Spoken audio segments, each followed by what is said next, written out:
Hello friends, दृष्टा classes के YouTube channel पर आप सभी का स्वागत है। इस वीडियो में हम नंबर सिस्टम अर्थात संख्या पद्धति के प्रश्नों को सॉल्व करेंगे और उसका टाइप होगा संख्याओं के गुणक, गुणनखंड तथा इकाई अंक पर आधारित प्रश्न। तो चलिए शुरू करते हैं। पहला प्रश्न दिया हुआ है 729 के कितने गुणनखंड पूर्ण वर्ग हैं।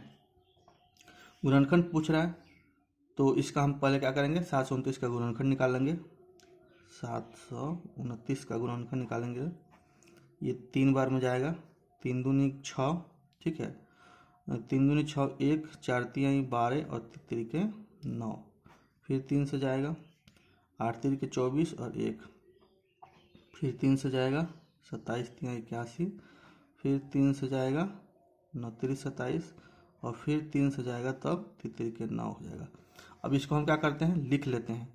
3 गुने 3 गुने 3 गुने 3 गुने 3 गुने 3। अच्छा, यहाँ पूछ रहा है कि पूर्ण वर्ग है तो हम इसका पेयर लगाएंगे तभी तो पूर्ण वर्ग होगा। 3 गुने 3 का एक पेयर लगा दिए, फिर 3 गुने 3 का एक पेयर लगा दिए और फिर 3 गुने 3 का एक पेयर लगा दिए। हम ऐसा इसलिए कर रहे हैं क्योंकि बोल रहा है कि गुणनखंड पूर्ण वर्ग है, ठीक है। तो पूर्ण वर्ग के रूप में क्या करेंगे, हम पेयर में से एक एक पेयर को देखेंगे। एक एक पेयर क्या है, पूर्ण वर्ग है कि नहीं, 3 का वर्ग है, ये लिखेंगे तो क्या हो जाएगा, यहाँ पर इसको लिख देंगे हम 9 गुने 9 गुने 9।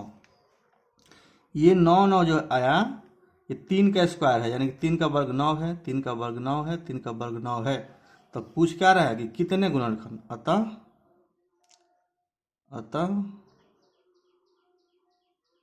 क्या लिखेंगे, 3। अतः 3 गुणनखंड पूर्ण वर्ग हैं। कितना, 1 2 3, यही 3 होगा ना आंसर। एक बार फिर से समझिए, ये बोल रहा था कितने गुणनखंड पूर्ण वर्ग हैं। तो मैंने क्या किया, इसे गुणनखंड निकाल दिया, इसको गुना में लिख दिया। वर्ग तभी होता है जब किसी अंक का क्या होता है, पेयर लगता है। तो यहाँ देख रहे हैं कि पेयर लग रहा है, ठीक है। तो एक पेयर लगा, दूसरा पेयर ये लगा, तीसरा पेयर ये लगा, तो यही क्या हो गया, 3 गुणनखंड हो गए। या इसको इस तरह से लिख सकते हैं, इसको गुना करके 9 लिख दिए, इसको गुना करके 9 लिख दिए, इसको गुना करके 9 लिख दिए। अब ये भी क्या हो गया, 3 का वर्ग आ गया। तो कितने हैं, 1 2 3, अतः 3 गुणनखंड पूर्ण वर्ग है। या तो हम यहाँ से देख के लिख सकते थे कि एक पेयर बन रहा है, 2 पेयर बन रहा है, 3 पेयर बन रहा है, या फिर हम क्या कर सकते हैं, गुना करके लिख दिए। अब दिख रहा है हमें क्या, ये वर्ग है, और काउंट करके लिख दिए कि 3 गुणनखंड पूर्ण वर्ग है।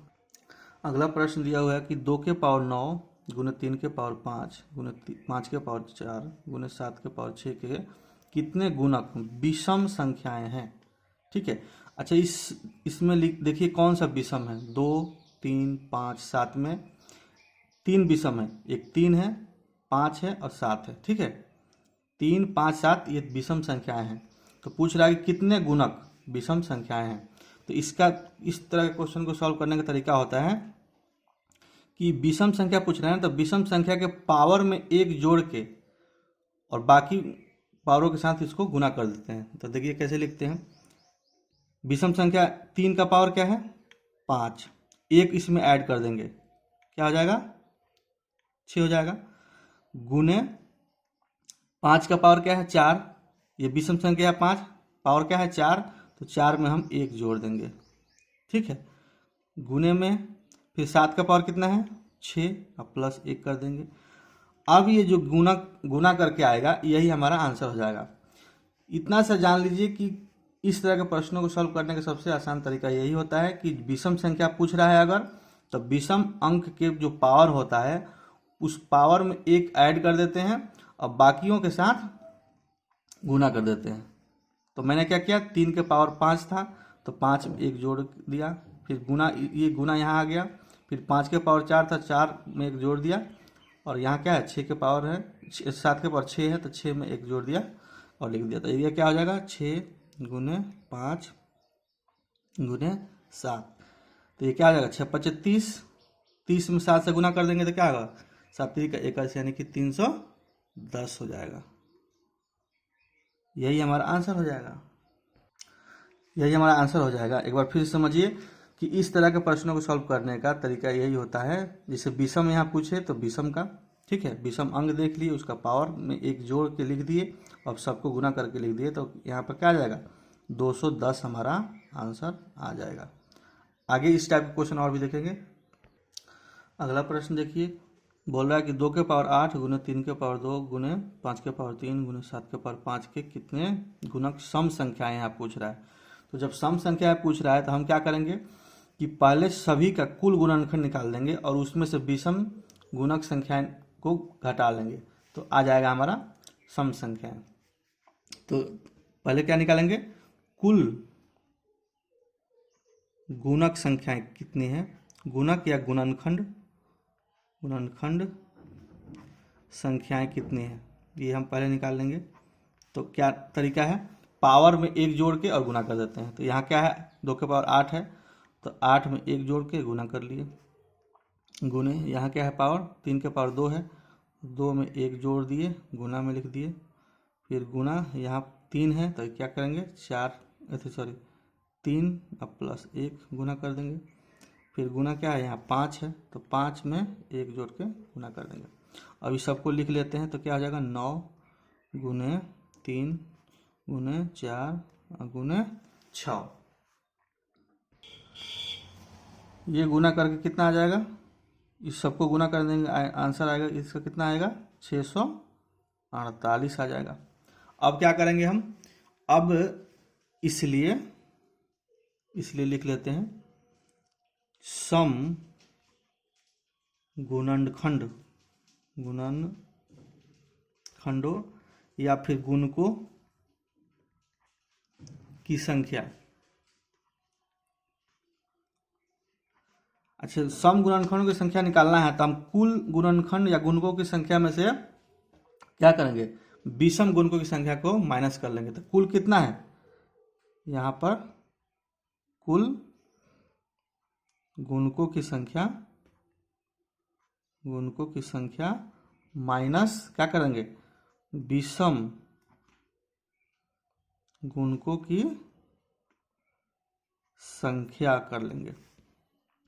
अब यहाँ से लिख लेता हूँ, जगह इधर कम है, तो कुल गुणकों की संख्या कितना आ गया ये 648 माइनस विषम गुणक निकाल लेंगे तो विषम संख्या क्या है 3 5 और क्या है 7 है, तो इसका कितना हो जाएगा 3 के पावर क्या है 2 है तो 2 प्लस 1 गुने यहाँ 5 के पावर 3 है तो क्या कर लिख देंगे 3 प्लस 1, 7 के पावर क्या है 5 है तो 5 और 1 6 हो जाएगा। ये इसको सॉल्व कर लेंगे तो 648 माइनस ये क्या हो जाएगा 3 गुने 4 गुने 6, इसको गुना करेंगे तो कितना होगा, इसको गुना करेंगे तो इसको क्या लिख देंगे 648 माइनस 4 3 12 और 12 6 72, इसको घटाएंगे तो कितना आ जाएगा 576, 8 में से 2 गया 6, ठीक है, यहाँ 14 है, 14 में से 7 गया 7 और 6 में से एक इधर चला गया था तो क्या हो जाएगा 576, यही हमारा आंसर हो जाएगा। एक बार फिर समझिए, यहाँ बोल रहा था क्या सम संख्या निकालने के लिए बोल रहा था, तो हमने क्या किया कि कुल गुणक या गुणनखंडों की संख्या निकाल लिया और उसके बाद सम गुणनखंडों की संख्या निकालने के लिए क्या किया हमने कि कुल गुणकों की संख्या में से विषम गुणकों की संख्या को माइनस कर लिया, तो हमारा आंसर क्या आएगा 576। ये नीचे कट गया था इसके ऊपर देख लीजिए।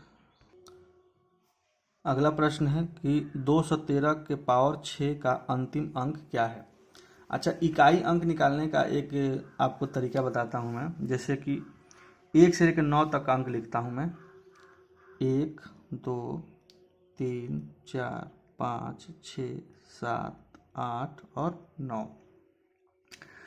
इसमें से कुछ अंक ऐसे हैं जो हमेशा इकाई अंक सेम ही रहता है। इसमें 1 है, 1 के पावर कुछ भी रखिए आप, ये हमेशा 1 ही आएगा, ठीक है। 1 के जगह पर आप 21 ले लीजिए, 11 ले लीजिए, कुछ भी इसका पावर रखिए, 2 3 कुछ भी, लेकिन जो जैसे अब पावर 2 लिए तो क्या हो जाएगा 121, इकाई का अंक क्या हो गया 1 आ गया। अगर पावर हम 3 लेते तो आता है 1331। इकाई का अंक क्या आ गया, 1 आ गया।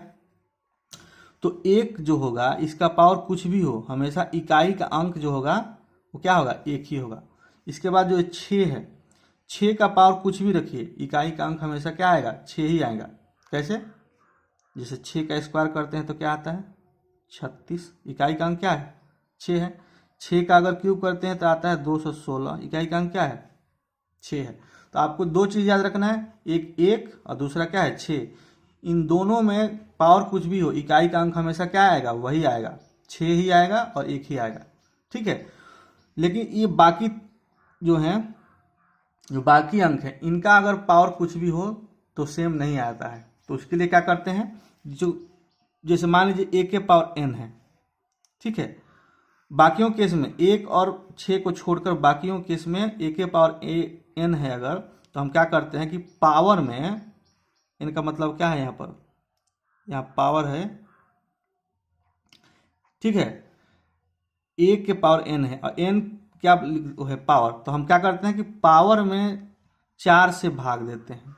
ठीक है, तो हमारा कुछ आएगा यहाँ पर रिमाइंडर आएगा। ठीक है, ये जो रिमाइंडर आएगा ये या तो 1 आएगा या फिर 2 आएगा या फिर 3 आएगा या फिर 0 आएगा। 1 2 3 आएगा तब तो ठीक है, लेकिन जब 0 आ जाए रिमाइंडर तो हम उसको 0 ना लेके 4 ही रहने देते हैं, उसको हम भाग नहीं देते हैं, मतलब रिमाइंडर को 4 रहने देते हैं। अब इसका एग्जाम्पल से समझिए आप, जैसे मान लीजिए कि 2 के पावर 4 है और 2 के पावर 0 है।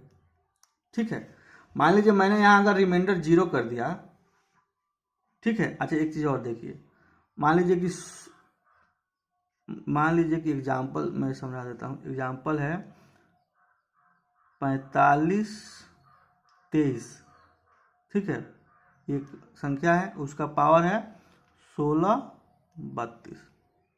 ठीक है, तो पावर ये है, इस रूप फॉर्म में मैंने लिख दिया इसको, तो इसके पावर क्या है 16 32 में मैं क्या करता हूँ 4 से भाग देता हूँ, तो चचा को 16 कट जाएगा और 4 8 32 कट जाएगा, रिमाइंडर क्या हो जाएगा 0 हो जाएगा।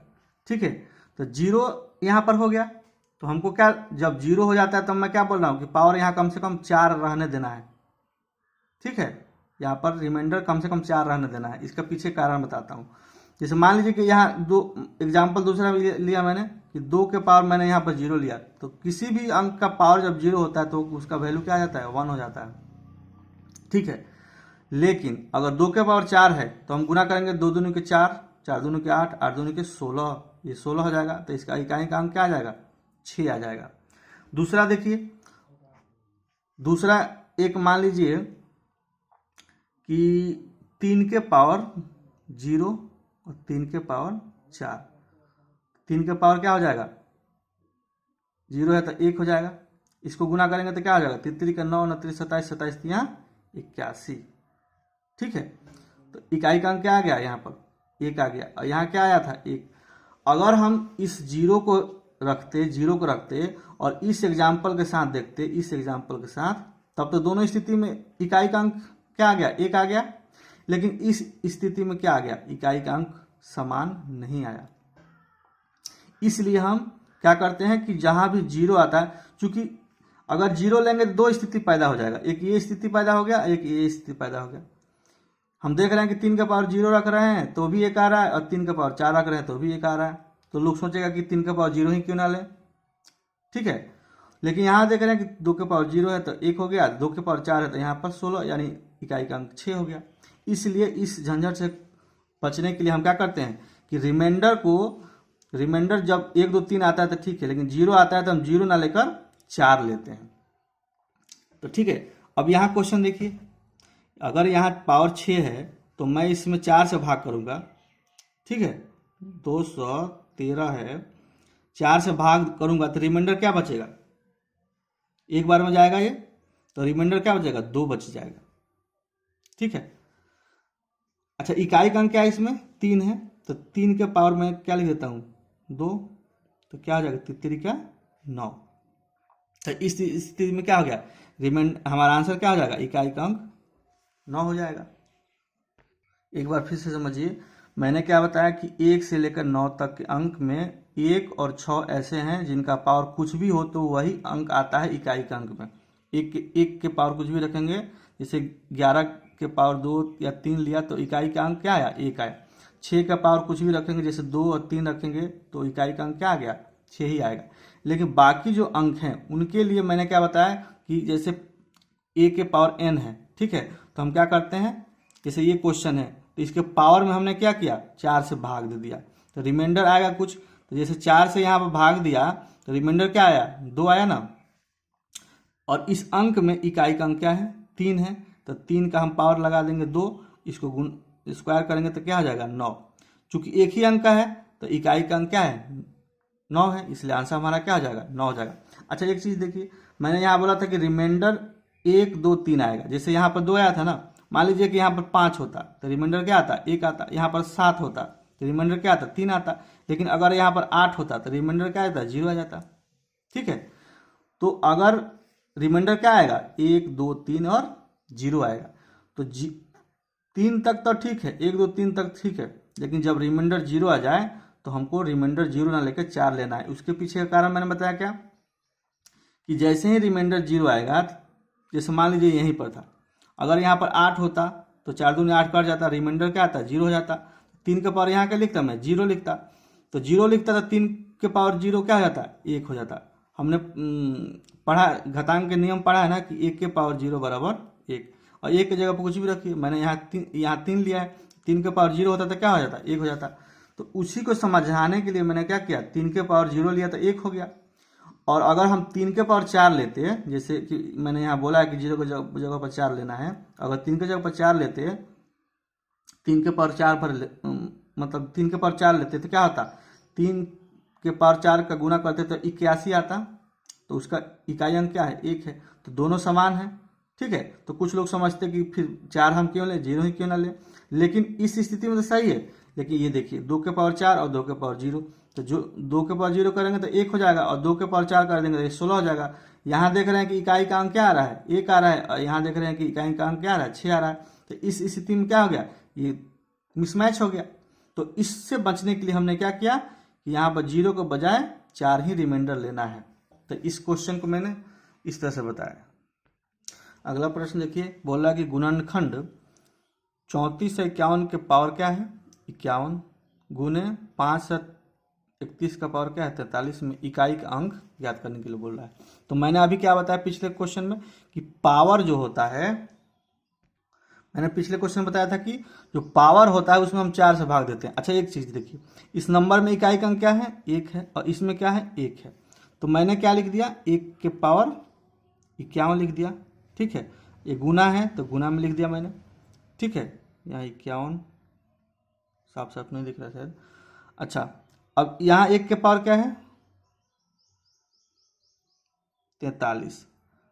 तो मैंने क्या बताया था कि 1 2 3 4 5 6 7 8 9, 1 और 6 जो है इनका पावर कुछ भी हो, 2 3 4 5 कुछ भी हो, इकाई का अंक हमेशा क्या आएगा, 1 ही आएगा। तो हम देख रहे हैं कि 1 के पावर क्या है, 51 है, और यहाँ 1 के पावर 43 है।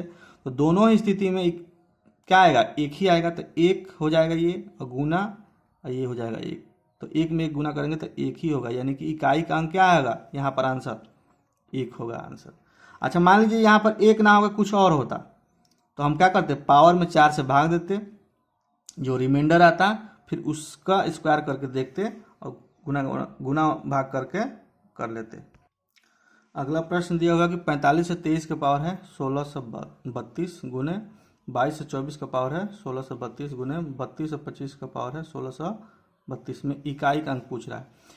तो यहाँ देखिए पावर दिया हुआ है सबका समान। अच्छा ये देखिए, पावर में मैंने क्या बोला था कि पावर में 4 से डिवाइड करके रिमाइंडर निकालना है, मैंने यही बोला था।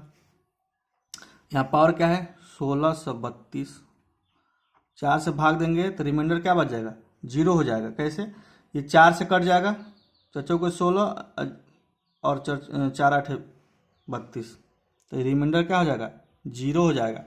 ठीक है, तो मैंने क्या बोला था कि 0 ना लेकर हमको पावर क्या लेना है, 4 लेना है, यानी कि रिमाइंडर 4 ही रहने देना है। अच्छा, यहाँ इस संख्या में देखिए इकाई का अंक क्या है, 3 है, इसमें 4 है, इसमें क्या है, 5 है। ठीक है, तो मैंने क्या लिख लिया, इकाई का अंक 3 लिख लिया। अब इसमें यानी कि 4 से भाग देने के बाद पावर में रिमाइंडर 0 आ गया है, लेकिन मैंने क्या बोला कि रिमाइंडर 0 नहीं लेना है, 4 तक कम से कम होना चाहिए।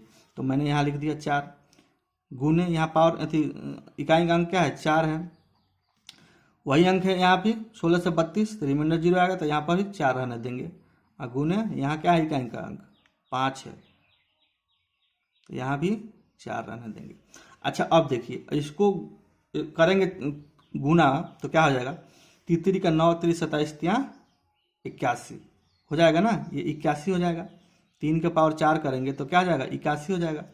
गुने 4 के पावर 4 करेंगे तो 4 को 16, 16 को 64, और 64 चौका कितना होता है, 256 होता है। ठीक है, अच्छा 256 हो गया, इसको गुना में लिख दिए। 5 का पावर 4 करेंगे, गुना करेंगे तो क्या हो जाएगा, ये हो जाएगा 625। अब इसमें देखते हैं कि इकाई का अंक क्या है। इसमें इकाई का अंक क्या है, 1 है, इसमें क्या है, 6 है, इसमें क्या है, 5 है। तो इसको लिख लेंगे फिर 1 गुने 6 गुने 5। चूंकि यहाँ गुना में दिया हुआ है, तो जो भी इकाई का अंक निकालते जाएंगे उसको गुना में भी लिखते जाएंगे। तो इसको गुना करने के बाद क्या हो जाएगा, 30 हो जाएगा। अब इस अंक में देखिए कि इकाई का अंक क्या है, इस अंक में क्या है, इकाई का अंक 0 है, इसलिए अतः इकाई का अंक क्या हो जाएगा, इकाई का अंक बराबर 0, ये हमारा आंसर हो जाएगा। एक बार फिर से समझिए, मैंने क्या बोला था, जैसे कोई भी अंक हो, जैसे कि ए है, उसका पावर कुछ भी हो, जैसे पावर यहाँ क्या 16 से 32 दिया हुआ है, तो मैंने बोला था कि पावर में 4 से भाग करके यहाँ रिमाइंडर निकाल लेना है, यानी कि शेषफल निकाल देना है। तो इसमें 16 से 32 में भाग देंगे तो शेषफल अर्थात रिमाइंडर क्या हो जाएगा, 0 हो जाएगा। लेकिन मैंने पिछले भी क्वेश्चन बताया था क्या, कि रिमाइंडर 0 नहीं रखना है, रिमाइंडर कम से कम 4 होना चाहिए। जब 0 हो जाए तो उसको 4 तक ले लेना है, 4 ले लेना है। ठीक है, तो मैंने क्या किया, यहाँ इकाई का अंक 3 दिया हुआ है, यहाँ इकाई का अंक क्या है, 4 है, तो मैंने 4 लिख लिया। यहाँ क्या है, 5 है, तो 5 लिख लिया। अब इस ये तो पूरा रिमाइंडर 0 हो रहा है, इसलिए क्या किया मैंने, 4 तक ले लिया, यहाँ से समझ के 4 तक ले लिया। अब इसका जब गुना करेंगे, 4 बार 3 को गुना करेंगे तो 81 होगा, 4 बार 4 को गुना करेंगे तो 256 होगा, 5 बार 4 को गुना करेंगे तो क्या हो जाएगा, सॉरी 5 बार 4 बार 5 को गुना करेंगे, मतलब स्क्वायर इसको 5 गुने 5 गुने 5 गुना करेंगे तो 625 हो जाएगा। अब इसमें देख रहे हैं कि ये इकाई अंक है, ये इकाई अंक है और ये इकाई अंक है, तो इस इकाई अंक को अलग ले लिया, और चूंकि गुना में सब चीज़ लिखा हुआ है तो गुना में लिख दिया, फिर इसको गुना किया तो क्या आ गया, 30 आ गया। और फिर इसमें देख रहे हैं कि इकाई का अंक क्या है, 0 है, तो इसलिए आंसर हमारा क्या हो जाएगा, 0 हो जाएगा। अगला प्रश्न दिया हुआ है कि 8 के पावर 10 गुने 7 के पावर 8 के पावर 10 गुने 9 के पावर 7 गुने 7 के पावर 8 के गुणनफल में कुल अभाज्य गुणनखंड ज्ञात कीजिए। अच्छा, बोल रहा है क्या, अभाज्य। अभाज्य क्या होता है, जो एक से और स्वयं से विभाजित हो। ठीक है, वही अभाज्य होता है ना। लेकिन यहाँ देख रहे हैं कि 8 है, यहाँ 9 है, ये दोनों अभाज्य नहीं है, क्योंकि ये 2 से भी कट जाएगा, 4 से भी कट जाएगा, ये 3 से भी कटेगा, ये अभाज्य है। तो इसको हम बाकियों को क्या करेंगे, अभाज्य में बदलेंगे, यानी कि जिसमें भाग नहीं लगाया जा सके। अभाज्य का मतलब क्या है, कि जिसमें भाग नहीं लगाया जा सके, अर्थात जो एक और स्वयं के अंक से विभाजित हो, उसको अभाज्य बोलते हैं। तो इसको हम क्या लिख लेंगे, अभाज्य संख्या में लिख लेंगे, तो ये 2 के पावर 3 कर देंगे तो 8 हो जाएगा। ठीक है, और पावर उसका क्या है, 10 गुने 3 के पावर 2 हो जाएगा तो 9 हो जाएगा ये, और उसका पावर क्या है, 7 गुने 7 के पावर क्या है, 8 है। अच्छा, हमने घातांक के नियम पढ़ा था कि 1 के पावर m के होल पावर n बराबर क्या होता है, 1 के पावर m इंटू n। तो इसको क्या कर देंगे, गुना कर देंगे पावर को, तो 2 के पावर क्या हो जाएगा, 30। इसको गुना कर देंगे तो 2 के पावर क्या हो जाएगा, सॉरी 3 के पावर क्या हो जाएगा, 14 हो जाएगा। और ये क्या है, 7 के पावर 8। अब देखिए 2, 3 और 7 ये अभाज्य संख्या हो गया कि नहीं, 2 और 3 7 अभाज्य संख्या हो गया। अब बोल रहा है कि गुणनखंड ज्ञात कीजिए। तो जब गुणनखंड ज्ञात करने के लिए बोला जाता है ना, तो हम पावर को सिर्फ जोड़ देते हैं। पिछले कुछ क्वेश्चन में हमने क्या किया था, गुणक निकाला था, वहाँ गुणकों की संख्या निकाला था, सम गुणकों की संख्या, विषम गुणकों की संख्या। तो वहाँ क्या किया था, पावर में एक जोड़ के और गुना किया था। और यहाँ क्या करना है, सिर्फ पावर को जोड़ देना है। यहाँ गुना में है लेकिन गुना नहीं करना है, वहाँ गुना करना था। यहाँ क्या करना है, यहाँ सिर्फ ये करना है, यहाँ क्या करना है कि यहाँ गुना में भले ही है लेकिन चूंकि अभाज्य गुणनखंड पूछ रहा है तो हम इसको पावर को ऐड कर देंगे। तो पावर को ऐड करेंगे तो क्या हो जाएगा, 30 + 14 + 8। तो ये जुड़ेगा तो क्या हो जाएगा, 30 और 14 हो जाएगा 44, 44 और 8 कितना हो जाएगा, 52 हो जाएगा। हैं 30 और 14 44, और 44 और 8 क्या हो जाएगा, 52। यही हमारा आंसर हो जाएगा।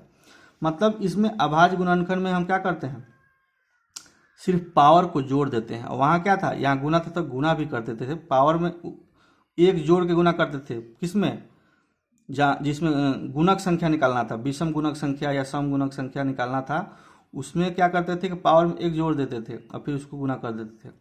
यहाँ क्या करना है अभाज्य गुणनखंड वाले क्वेश्चन में कि सिर्फ पावर को जोड़ देना है सबको, यहाँ गुना नहीं करना है। तो इस चीज़ को ध्यान रखिएगा, दोनों में अंतर समझने की कोशिश करिएगा।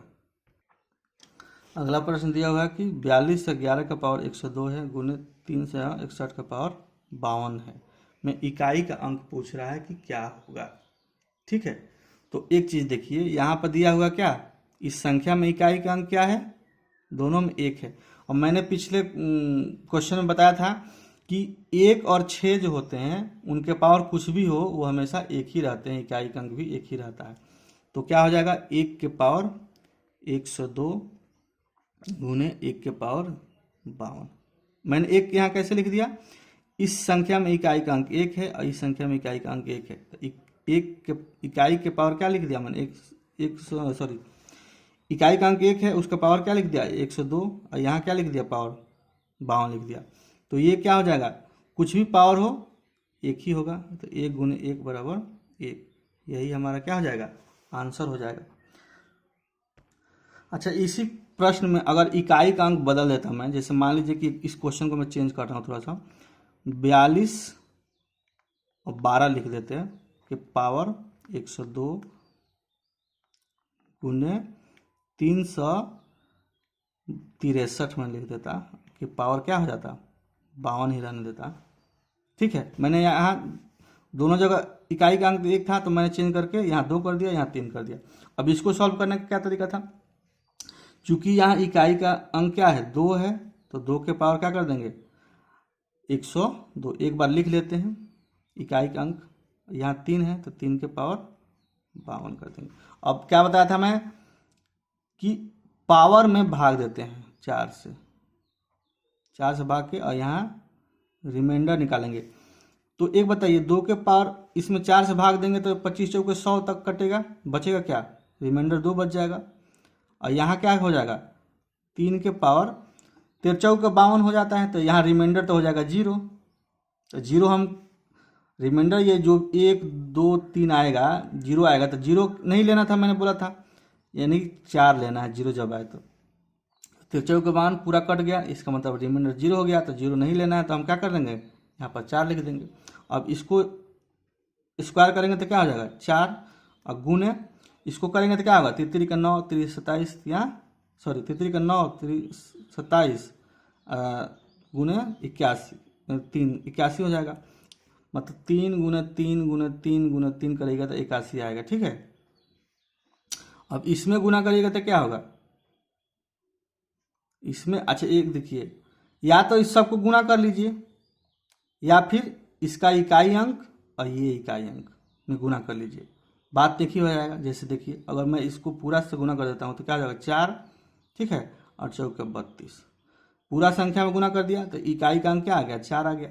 या फिर मैं क्या करता, यही तो एक अंक है तो 4 ही होगा, और इस 81 में से इकाई अंक क्या है 1 है, तो 1 कर देता तो 4 आ जाता, यानी कि दोनों स्थिति में 4 आ जाता।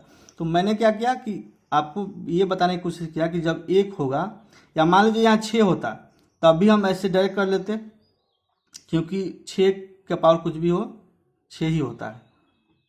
यहाँ क्या था क्वेश्चन में, एक था, तो एक का पावर कुछ भी हो एक ही होता है। लेकिन यहाँ अगर इकाई का अंक कुछ और होता तो मैंने इस तरह से आपको बताया है।